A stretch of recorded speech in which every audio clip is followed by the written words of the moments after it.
This tutorial will take you through the creation of a tap. We start by importing a sketch, an image, and then you create the sketch from that. And in doing that, we've got the front, side, and top. So for each of those, we will create a sketch, and as part of that, you go through and you can create cross curves based on sketches, and here we then go in and create a number of surfaces.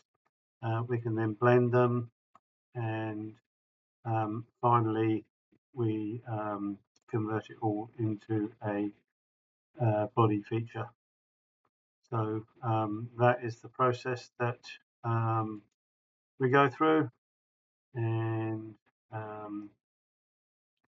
you will see that the process is quite involved. You learn a lot of different tools from the surfacing tab, and it gives you some good insights into how to work with surface modeling.